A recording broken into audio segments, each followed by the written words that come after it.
So, Frances, we get to talk about DEI today, which is a topic close to our hearts. For listeners out there who aren't familiar with American corporate acronyms, this is diversity, equity, and inclusion. Just to give people some context, Frances, what is the connection between what we do and this topic? Yeah, the high-level way of thinking about DEI is giving everybody equal access to thriving. And we are all about improving individuals and improving organizations. And when there are systematically some people that aren't thriving, we want to go in there and help. And what's the payoff of all that help? Startling, typically. So we have seen organizations' business performance go from 2x to 5x, just being inclusive of the magnificent difference that is already within the organization. Yeah, I mean, I would say the emphasis of our work is the inclusion part of that acronym. Yes. And I think in our experience, when organizations really get that right, it can deliver extraordinary impact on every metric that you care about as an organization.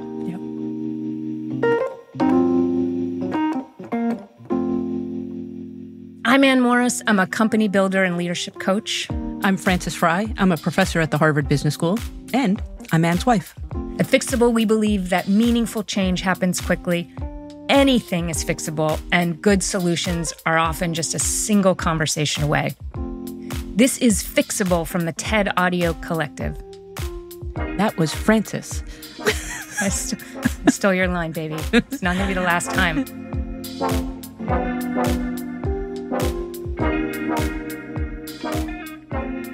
So today we got a message from Lynn, which isn't her real name. Lynn is the global head of DEI at a big multinational company. This means her team develops and executes diversity, equity, and inclusion initiatives for the company, locally and around the world. Hi, Ann and Frances. I really need your help. I am leading our DEI efforts for my awesome organization, and we have some awesome folks, including our leaders, but they're hesitant. They are afraid to progress and move forward, and I need your help with figuring out what is that support, what is that coaching that I can provide to them that's going to help them move forward in a meaningful way, which is what they ultimately want to do. Thank you so much. This is such a common situation. So we have to do two things. One is we have to get people comfortable with making mistakes, and we want people to focus on the upside. And the upside is amazing. When we get this right, we can thump the competition, but we have to be willing to endure getting a few things wrong. And I think that means we want to collectively be okay with one another getting things wrong. Let's get into it.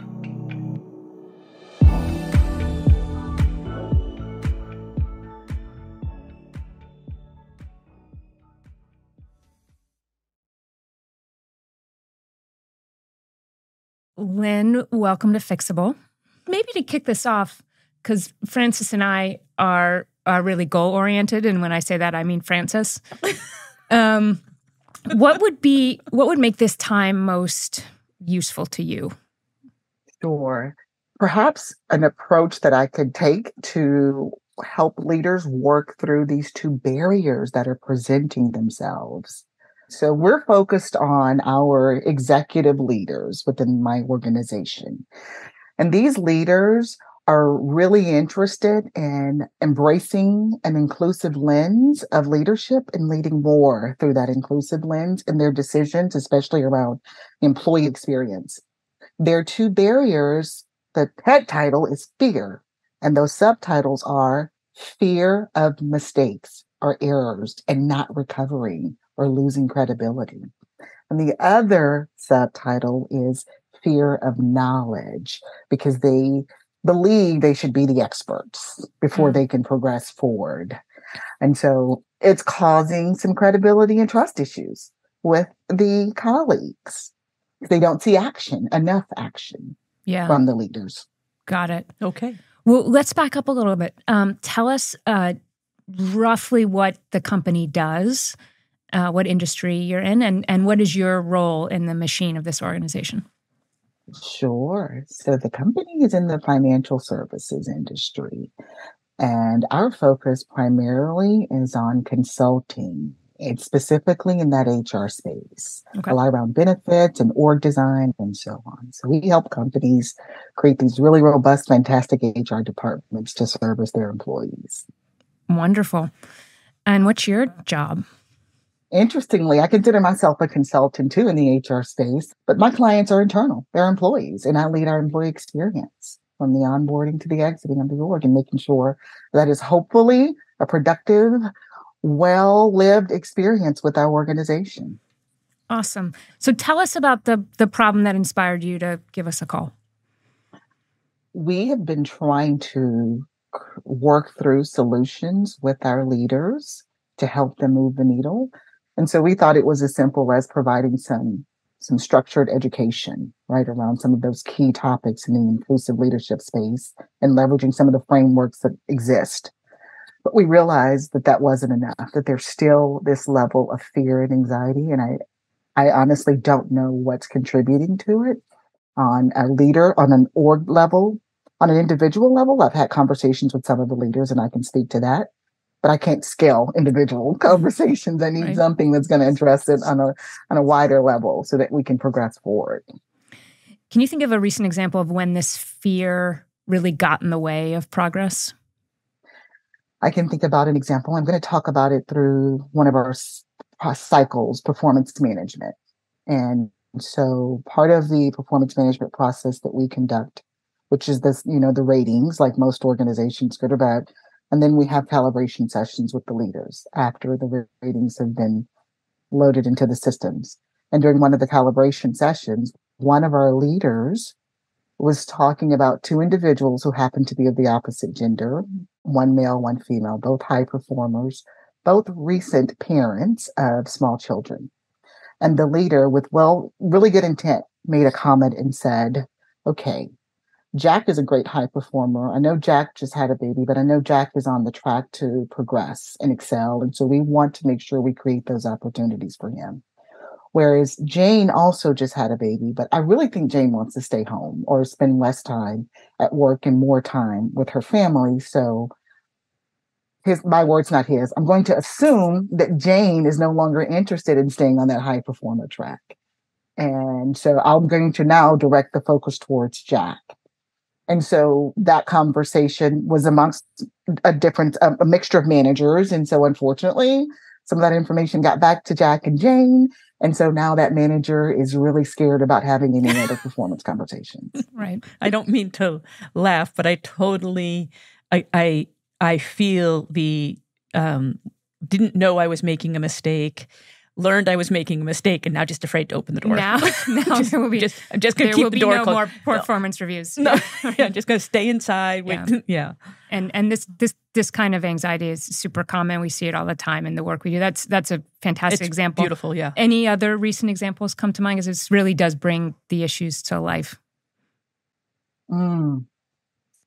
This is one that's sitting with me right now. It's a tough one. In fact, this just happened yesterday. So we recently had our leadership conference, and we tend to recognize performers. We're in the sales industry during this conference. And so during one of the sales awards presentations, we were calling the individuals on stage to receive their award. And the backdrop for each individual was an image, their own image, and of some work that they did well. So this group of sales individuals that were receiving the high awards, they're predominantly a part of what we call the majority group. 20% are not a part of the majority group. And of that 20%, two of the images that we displayed behind them were not their images. It was images of individuals who were of that identity group, we'll say Asian, but not that particular person.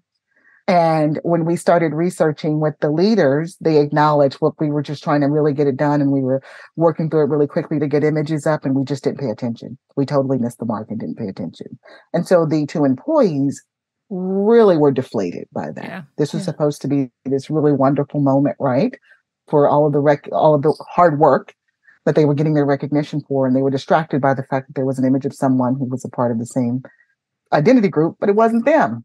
So that's it. I feel the pain of that moment all the way to the Soles of my feet. Yeah. And you mentioned that, fear, I'm going to summarize it as fear of looking bad, fear of making mistakes is getting in the way of making progress on inclusion issues. Is it fair to say there is also a fair amount of fear of making mistakes on other issues as well? That's a part of the culture? I would say it's more prevalent with these issues. And I think part of it is because the organization really did not decide until 2020 to really place focus in this space, more deliberate, intentional focus in this space. And so we're early in our journey. And then what are the major steps the company has taken since then? What kinds of levers are they pulling on? Sure. One of the levers is in education, right? And making sure that we have this common understanding and language around inclusion, what that means to the organization, and more importantly, why. Why is it important to us? When we think about us in terms of our sustainability and growth, because we have these numbers, right, that we want to achieve from a revenue, from a headcount perspective, and we can't do that if we just tap into a dominant group. So that our focus is on, if I were to look at it, we have these three pillars of culture, talent, and community, which are our headlines. And so we're trying to make headway in each of those pillars by attracting and retaining diverse talent, and not in replacement of our dominant talent, but in addition to, right? That is the key for us. And even in the market space, we know that there's so much untapped opportunity out there because we keep fishing from the same pond, even in the markets that we're going after. So, and Lynn, I have one follow-up question then. Okay. Then finally, I'm going to let my wife talk. Yes. If you were going to grade the company on the outcomes of their inclusion effort, not their enthusiasm or commitment or efforts, but their outcomes, if you were going to just give them a grade A through F, like, how's it going so far?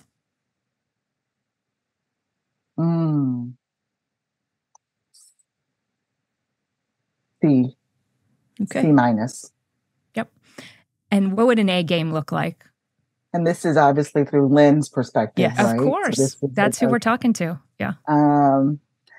So one of that one problem that I've identified, I think it's through our talent space, through the market, tapping into more diverse market opportunities, bringing in and retaining more diverse talent, and even in the communities that we serve, building stronger connections and relationships with those individuals. I'm trying not to go to the metrics because we're in the business of the humans, but it all ties back to the metrics. It really does, to the dollars. Got it. All right, as promised. The prosecution sits. Oh, so Lynn, I'm thoroughly enjoying this, first of all, and very optimistic that we're going to get there. I'm going to provide a summary, and then I'd love for you to correct it. Okay. This is a relatively nice organization. So it's well-intentioned people that are trying to do the right thing. And in this area, they are met with, they don't know what to do, and their small forays into it just scare them back into inaction. So please correct that. That is accurate. I even love the phrasing that you use around kind organization and small forays cause a regression. Absolutely. Okay. That is a great way. All right. And so then if we think about this, one part of it is that, the chance of getting something that we don't know right the first time, we can just round that off to zero, right? When we the reason we have to experiment. So there is, in this instance, there's not that can-do inner scientist, let's experiment.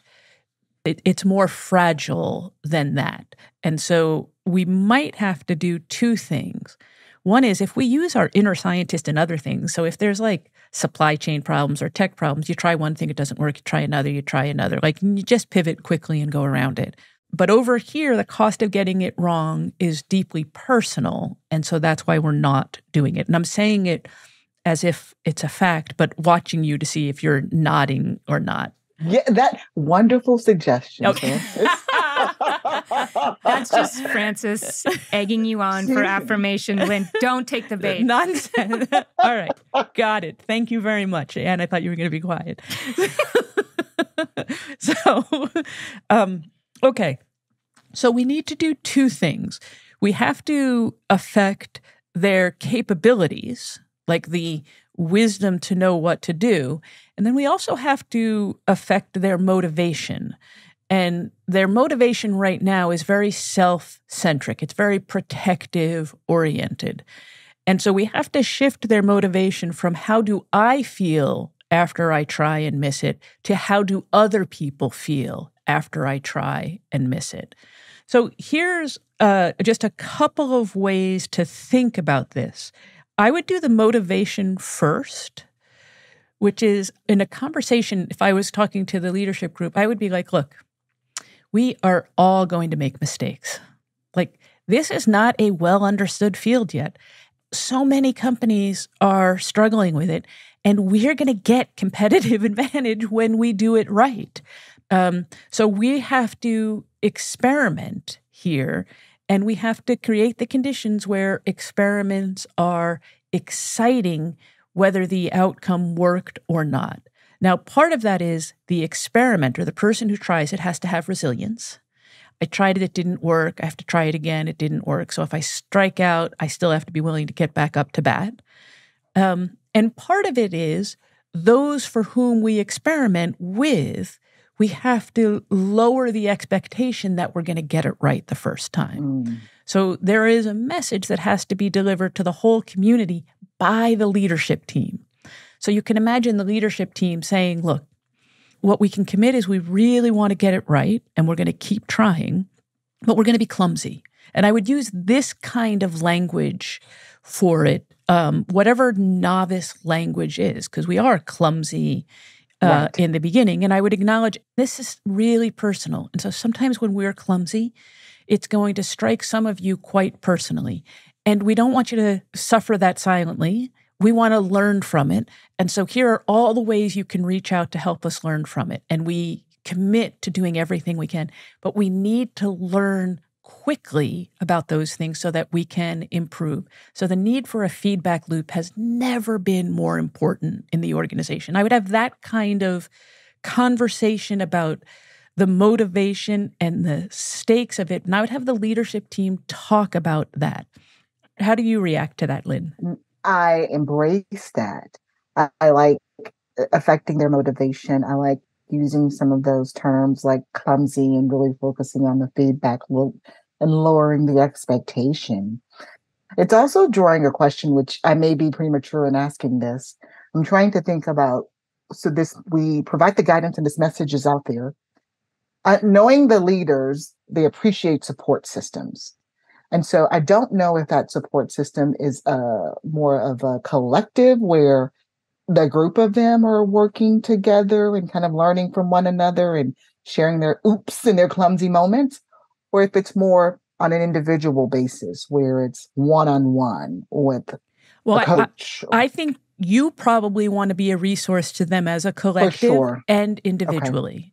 Okay. I think both. I think you want to do both because sometimes people want to talk individually, and it's always better if we can hear each other's, because then we don't have to go through the same challenges. We get to learn from one another's.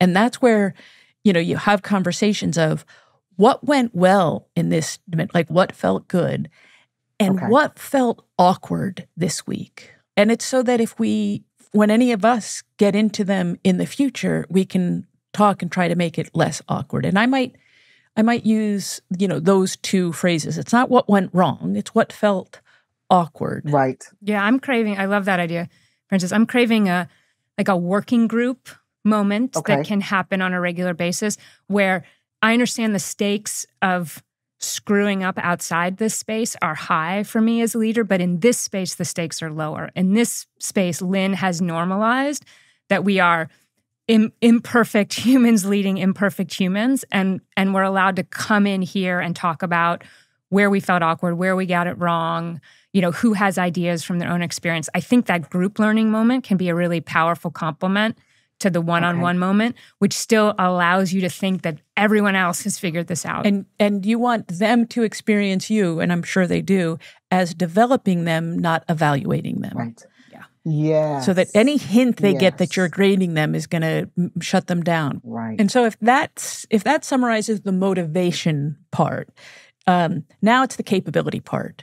So now what are the skills and tools that we can provide that can help them do it? So I'm going to provide a few of those, and you tell us which ones to double click on or not. So in general, there's really 4 stages of inclusion. So stage 1 of inclusion is, does everyone in the organization have equal access to feeling safe? And those that are not, let's look deliberately for the obstacles that are in the way for safety with no judgment about it, just curiosity for what it is so that we can address them. Once we've done it for safety, phase 2 or level 2 is, does everyone feel welcomed? And then again, just looking for, under what circumstances do which people feel less welcomed than the norm?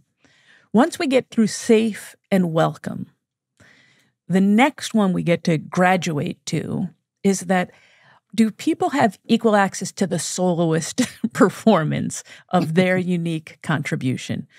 Or are we just being asked to play in the band like everyone else? Right. And now this is a very different one that we're looking at, but you'll look around and be like, I'm not even sure I know their unique contribution. Yeah. Or I do know it, but we just haven't been giving center stage opportunity for them. So level 3 is the celebrate uniqueness part of it. And then level 4 are people being celebrated backstage, behind closed doors of the important meetings. That is, who has an ambassador that talks about me in important rooms when I'm not there? And then how do we get people to be spoken about in their absence in the important rooms? I want to double click on the 4th one. Yeah. I like ambassadors. I was equating it to a term that we use, sponsors, which is starting to get worn out, actually. Yeah. And so I like introducing a new term like ambassadors. And so many decisions get made when people in the room behind closed doors in the C-suite, when we talk about other people. Mm-hmm. Well, who we're talking about is a function of who we're running into and who we have access to. That's if we leave it up to chance. But what if we didn't leave it up to chance? What if we systematically made sure that everyone had someone who can elevate them and celebrate them? And just to go back to where we started, Lynn, that example you started with, which is a great closed door example, it's a lot harder to just dismiss Jane and just make assumptions about her motivation when we don't know her. And it's a lot harder to do it when her ambassador is in the room. Yes. But if Jane's ambassador is there, just being like, well, wait a second. Yep. And so the way to think about this is, if someone is being discussed in the room in the absence of their ambassador, let's just postpone the conversation. Mm. And if that person doesn't have an ambassador, then someone go study up, fall in love with them, and come in and be their ambassador. Yeah. Now that's just logic introducing itself. Right? Well, the goal is to be obvious in retrospect. Yeah. That is the goal, Lynn. That is helpful. This is where logic also shows up, is when you get to that 3rd phase. In our work, we call this the inclusion dial, because we grew up on game shows. When you get to the upper edges of those inclusion, that's where you see these performance impacts performance really show up. Okay. And so that's where you can credibly start to make the link, as if we can really get all the way here to the point where people really feel celebrated for their unique contribution, then all of those other things we are chasing as an organization are going to be much closer. They are going to be in reach when we can do that for every single human who walks through the door. Oh, I welcome that. I really do. I'm ready I'm ready to test this out as I digest. And hopefully you don't regret going on this journey with me. Oh, not a chance, Lynn. And we want to hear how it goes. We're with you every step of the way. Awesome. Lynn, let me just push you on the action front before we close this conversation. Give us 3 things you're going to do differently when you show up for work next week. Sure. I am going to actually put a structure and some steps around what you've shared with me and actually think through it. Think about the audience that I want to bring this message to, which are the C-suite leaders, and think of it in a way that is going to resonate with them. And then I am going to look for some commitment for us to move forward. So I want to engage them with this conversation and then us agree on how we move forward. And I know we're going to baby step it because that's just the nature of us. But then I want us to also talk through that third step is what might success look like? Like what is that positive outcome that we're going to be wanting to achieve? So we have that North Star that we're working towards, right? Yeah. Knowing that we won't be perfect at it, but at least we're working towards that North Star. And we encourage you not to forget that you are their partner every step of the way as a group and one-to-one. Because that will take away the fear we're not going it alone. And that you've got their back, well, that will be an amazing thing. I agree with you. And I really want to make sure that I emphasize that and that they understand and can trust in that, because I absolutely want to be of service to them in that way. Yeah. I am so appreciative for this opportunity to think out loud with you and to get some guidance. Thank you very much. Will you come back and tell us about it? You had me at hello.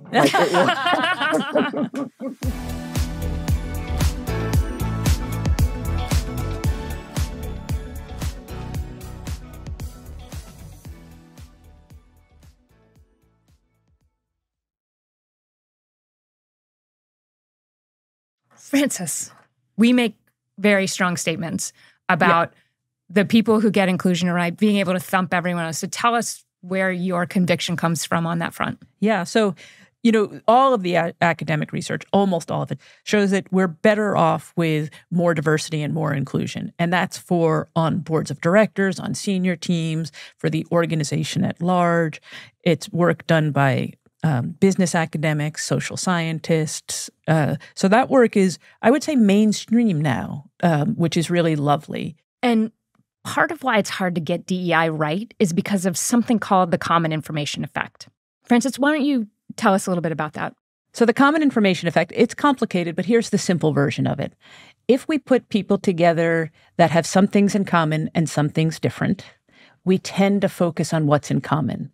And it takes a lot of effort to surface our uniqueness as opposed to instinctually going after what's in common. And so when we are in a group where there is beautiful difference, we have to deliberately be inclusive of one another. Otherwise, we're not going to perform that well. So the reason why it's called diversity and inclusion is that you can't do it with diversity alone. We have to be inclusive of that majestic difference. Yeah. And I think some organizations are at the point in the story where they're achieving the metrics of diversity, but because they have not yet reached inclusion, they're not yet seeing those performance payoffs. Yeah. And the performance payoffs can be astounding, but only if we are inclusive. And as we just discussed with Lynn, it's not that it's hard or rocket science. It's just that it's not yet been widely distributed. Like, we had the benefit of watching her nod and going on taking notes, but she got it. Yeah. And she's going to be able to turn around and describe it to someone else. Yeah. I think so many people, and we have been in the trenches with many of these wonderful humans, when they're in the middle of a change process like this and it feels like it's not working. And I think a lot of people in the DEI space are literally in that middle, in that tough middle right now. It can be energy depleting. And our friend Lynn showed up, ready to go at minute 0 of the conversation. And my optimism about what she's going to do on Monday morning, oh my goodness, is off the charts. And no surprise that she's thriving in this space.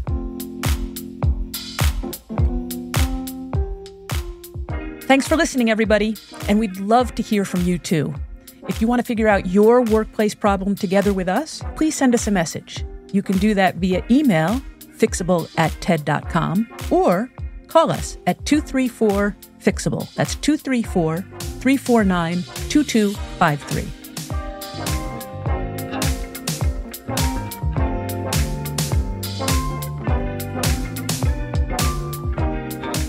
Fixable is brought to you by the TED Audio Collective. It's hosted by me, Frances Fry. And me, Ann Morris. This episode was produced by Daphne Chen. Our team includes Isabel Carter, Constanza Gallardo, Lydia Jean Cott, Sarah Nix, Jimmy Gutierrez, Michelle Quint, Corey Hajim, Alejandra Salazar, Ban Ban Chang, and Roxanne Hylash. Jake Gorski is our mix engineer. We'll be bringing you new episodes of Fixable every week, so make sure to subscribe wherever you get your podcast. And one more thing, if you can please take a second to leave us a review. We love hearing from our listeners, particularly when they have nice things to say about us. We'll see you very soon.